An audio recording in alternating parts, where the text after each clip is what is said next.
സിനിമാക്കാരെ രാഷ്ട്രീയത്തിൽ കയറ്റരുതെന്ന് പറയുന്നത് ശരിയാണ്. ഈ സമീപ സമയത്ത് കായംകുളം MLA യു പ്രതിഭാഹരി പറഞ്ഞ ഒരു കാര്യം, സിനിമാക്കാർക്ക് രാഷ്ട്രീയത്തിൽ വന്നാൽ കാര്യങ്ങൾ, അതായത് ജനങ്ങളെ സേവിക്കാൻ കാര്യങ്ങൾ അറിയത്തില്ല. അങ്ങനെയുള്ള ഒരു പിടിപ്പുകേടാണ് നമ്മൾ പലപ്പോഴും കണ്ടിരിക്കുന്നത്. പറഞ്ഞത് CPM-ൻ്റെ ഒരു MLA ആണ്. CPM ആണ് ഈ സിനിമാക്കാരെ കൂടുതലും, അല്ലെങ്കിൽ സാംസ്കാരിക നായകരെയൊക്കെ മത്സര രംഗത്ത് കൊണ്ടുവന്നിട്ടുള്ളത്. പണ്ട് പ്രൊഫസർ MK സാനുവിനെ കൊണ്ടുവന്നിട്ടുണ്ട്. സാനു മാസ്റ്റർ വിജയിച്ചു. സാനു മാസ്റ്റർ ഒരു തവണ കഴിഞ്ഞപ്പോൾ തന്നെ പറഞ്ഞു, എനിക്ക് ഇത് പറ്റത്തില്ല. പാർട്ടി പിന്നെയും നോക്കി. കാരണം സാനു മാസ്റ്റർക്ക് എറണാകുളത്തുള്ള ഒരു അംഗീകാരം എന്ന് പറയുന്നത് വളരെ വലുതാണ്. സാനു മാസ്റ്റർ നോമിനേഷൻ കൊടുത്തിട്ട് വീട്ടിൽ പോയിരുന്നാൽ മതി. അത്രയ്ക്ക് ശിഷ്യസമ്പത്തുള്ള വ്യക്തിയാണ് സാനു മാസ്റ്റർ. പിന്നെ അത് കഴിഞ്ഞ് കടമ്മനിട്ട രാമകൃഷ്ണനെ മത്സര രംഗത്ത് കൊണ്ടുവന്നു. കടമ്മനിട്ട രാമകൃഷ്ണൻ ആറുമുളയിൽ നിന്ന് വിജയിച്ചു ഒരു തവണ. രണ്ടാമത്തെ തവണ MV രാഘവനോട് തോറ്റു. പിന്നീട് നടൻ മുരളിയെ ആലപ്പുഴയിൽ നിന്ന് മത്സരിപ്പിച്ചു പാർലമെന്റിലേക്ക്. അത് VM സുധീരനോട് പരാജയപ്പെട്ടു. പിന്നീട് അത് കഴിഞ്ഞിട്ട് ചാലക്കുടിയിൽ നിന്ന് പഴയ മുകുന്ദപുരം മണ്ഡലം ഇന്നസെന്റിനെ ഇറക്കി. രണ്ടാം തവണ ഇന്നസെന്റ് പരാജയപ്പെടുകയും ചെയ്തു. പിന്നീട് മുകേഷ് MLA, അത് കൊല്ലത്തെ കോൺഗ്രസ്സുകാരുടെ ഒരു പിടിപ്പുകേട് കൊണ്ട് മുകേഷ് MLA 2 തവണയും വിജയിച്ചു പോയി. പക്ഷെ അത് വലിയ പരാജയമായിട്ടാണ് കൊല്ലത്തുകാർ കാണുന്നത്. അവിടെ ഒരു MLA തന്നെ ഇല്ല എന്നുള്ള രീതിയിലാണ്. പിന്നെ ഇങ്ങനെ പല പല സാംസ്കാരിക നായകരെയൊക്കെ ഇറക്കി പരീക്ഷണമൊക്കെ നടത്തി. പണ്ട് CPI-ക്കാർക്ക് വേണ്ടിയിട്ട് തന്നെ ONV ഇറക്കിയിട്ടില്ലേ. ONV മത്സരിക്കുന്നില്ല എന്ന് പറഞ്ഞ് നിന്ന ആളാണ്. കാരണം ONV അങ്ങനെ ദേഹം അനങ്ങത്തില്ല. ONVക്ക് പാർലമെന്റിൽ പോകാൻ താല്പര്യം ഉണ്ടായിരുന്നു. അത് രാഷ്ട്രപതി നോമിനേറ്റ് ചെയ്ത് രാജ്യസഭയിൽ എത്തണമെന്നുള്ള ഒരാഗ്രഹമായിരുന്നു ONVക്ക് ഉണ്ടായിരുന്നത്. ഒടുവിൽ VS നേരിട്ട് വീട്ടിലെത്തിയല്ലേ പറഞ്ഞ് ONVയോട് മത്സരിക്കണം, നാളെ മുതൽ തുടങ്ങിക്കോ എന്ന് പറഞ്ഞ് ഇറങ്ങിയത്. അന്ന് തിരുവനന്തപുരത്തുകാർ കോൺഗ്രസ്സുകാർ വിളിച്ച മുദ്രാവാക്യമുണ്ട്, കവിക്കെന്ത് പാർലമെന്റിൽ കാര്യം എന്നൊക്കെ പറഞ്ഞു. ശരിയാണ്, ഇങ്ങനെയുള്ളവരെയൊന്നും രാഷ്ട്രീയത്തിൽ കൊണ്ടുവരരുത്. കാരണം അവർ മണ്ഡലത്തിലൊരു ആവശ്യം വന്നാൽ, പൈപ്പിൽ വെള്ളമില്ലെന്നുണ്ടെങ്കിലും പോസ്റ്റ് മറിഞ്ഞ് വീണാലും MLA-മാരൊക്കെ ഓടിയെത്തും. അല്ലെങ്കിൽ വാർഡ് കൗൺസിലർ, MP-ക്ക് 7 ഇടങ്ങളിൽ നിയമസഭാ മണ്ഡലങ്ങളിൽ ഓടിയെത്താൻ കഴിയത്തില്ല. അതിന് വിപുലമായ സജ്ജീകരണങ്ങളും ഓഫീസും ഒക്കെ പ്രവർത്തിക്കും. ഇപ്പോൾ മലയാളത്തിലെ ഒരു മുടിചൂടാ മന്നനായിട്ട് നടക്കുന്ന ഒരാളുണ്ടല്ലോ, നമ്മുടെ സുരേഷ് ഗോപി. സുരേഷ് ഗോപിയുടെ വിചാരം എന്ന് പറയുന്നത്, രാഷ്ട്രീയം എന്ന് പറയുന്നത്, താൻ കമ്മീഷണർ സിനിമയിൽ മറ്റേ കമ്പും കോലും ഒക്കെ ഉയർത്തി ഇപ്പം പോരാ പുല്ല് എന്ന് പറയുന്ന രീതിയിലാണ് BJP-യുടെ നേരെ ഇപ്പം നിൽക്കുകയാണ്. എനിക്ക് മന്ത്രി പദവി വേണ്ട, അതെടുത്തിട്ട് സദാനന്ദൻ മാസ്റ്റർക്ക് കൊടുത്തോളാൻ. ഇതെന്താ ഇത്? വീട്ടിലെ കാര്യങ്ങൾ പറയുന്ന പോലെയാണോ? അല്ല, സുരേഷ് ഗോപി ഇത് എന്ത് വിചാരിച്ചുകൊണ്ടാണ് ഇങ്ങനെ ഇറങ്ങിയിരിക്കുന്നത്? ഒന്നുമല്ലെന്നുണ്ടെങ്കിൽ തൃശ്ശൂർ പാർലമെന്റ് മണ്ഡലത്തിൽ നിന്ന് വിജയിപ്പിച്ച് വിട്ടതല്ലേ 76,000 വോട്ടിന്റെ ഭൂരിപക്ഷത്തിൽ. ഇതെന്താ അമിത്ഷായും നരേന്ദ്രമോദി ഇങ്ങോട്ട് കെട്ടിയിറക്കിയത് കൊണ്ടാണോ ഈ ഹുങ്ക് കാണിക്കുന്നത്?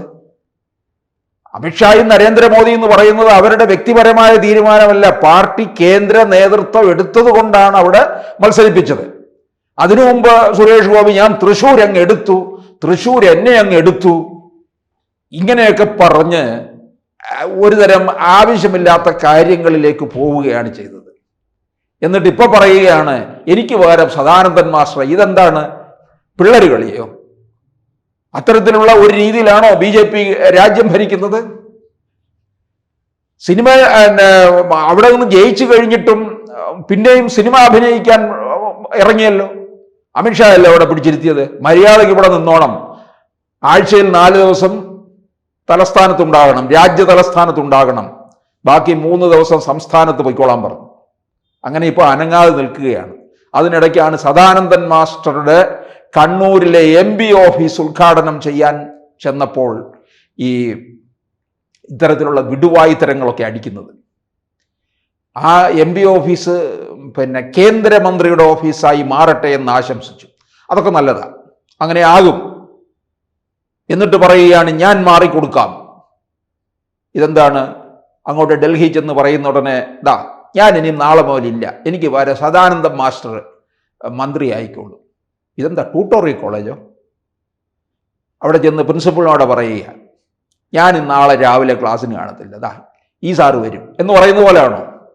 അല്ല, സുരേഷ് ഗോപിയുടെ വിചാരം ഈ സിനിമ ഭരിക്കുന്നത് മാതിരിയാണ്. ഈ സിനിമയിൽ കുറെ ഈ പുങ്കവന്മാരുണ്ടല്ലോ, തലയ്ക്ക് വെളിവില്ലാതെ നടക്കുന്നത്. അത്തരത്തിലുള്ള ഒരു ജൽപ്പനമാണ് സുരേഷ് ഗോപി നടത്തിയിരിക്കുന്നത്. 2 തെരഞ്ഞെടുപ്പാണ് അടുത്തടുത്ത് നിൽക്കുന്നത്. ഒന്ന് തദ്ദേശ തെരഞ്ഞെടുപ്പ്, മറ്റൊന്ന് നിയമസഭാ തെരഞ്ഞെടുപ്പ്.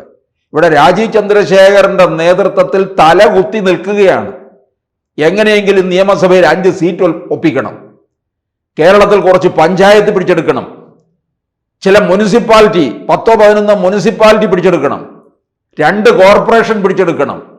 ആ അവസരത്തിലാണ് ഇങ്ങനെയുള്ള വർത്തമാനം. ഇത് തൃശ്ശൂരിലെ വോട്ടർമാരോട് ചെയ്യുന്ന ഒരു വലിയ ചതിയല്ലേ ഇത്? 1 വർഷം തികഞ്ഞില്ലല്ലോ, അതിനു മുമ്പാണ് ഇത്തരത്തിലുള്ള വർത്തമാനം നടക്കുന്നത്. എനിക്ക് പകരം യഥാർത്ഥത്തിൽ വയ്യെന്നുണ്ടെങ്കിൽ കളഞ്ഞിട്ട് പോവുക.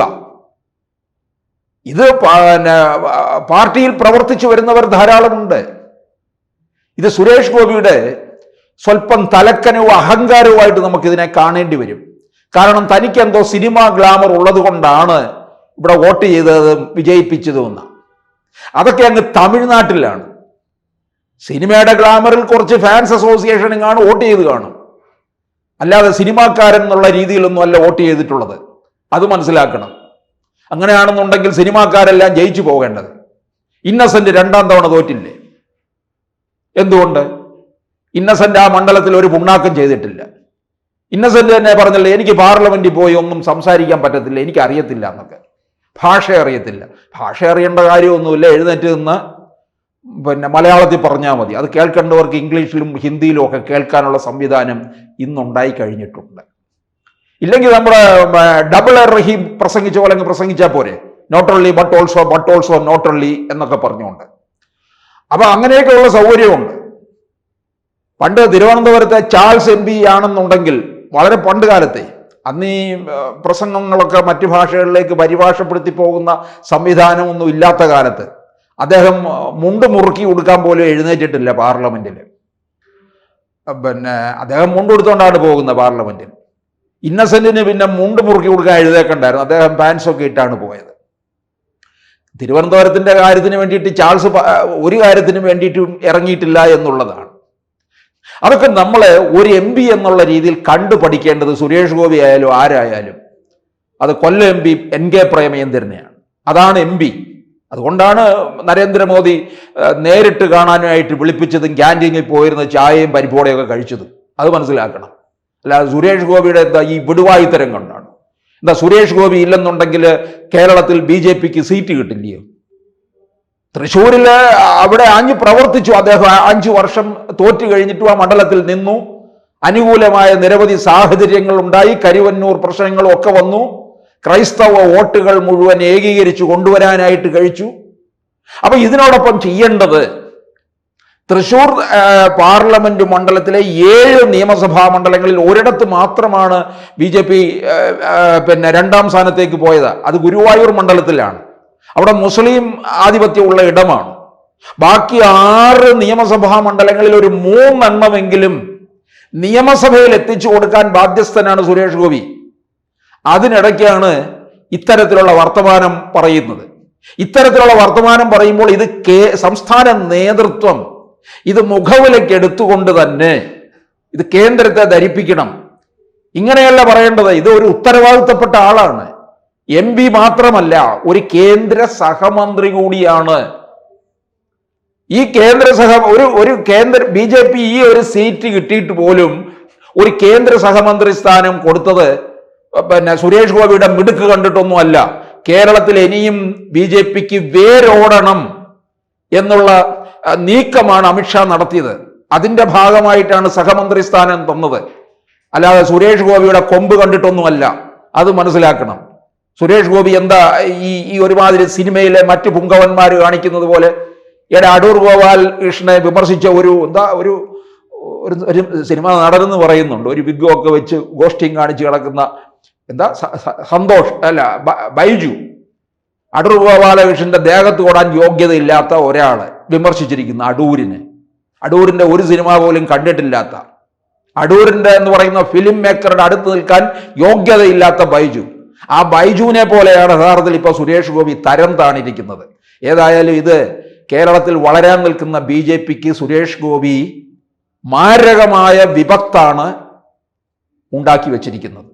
കൂടുതൽ വാർത്തകളും വിശേഷങ്ങളും നിങ്ങളിലേക്ക് എത്താൻ ABC മലയാളം സബ്സ്ക്രൈബ് ചെയ്യുക, ബെൽ ബട്ടണും അമർത്തുക.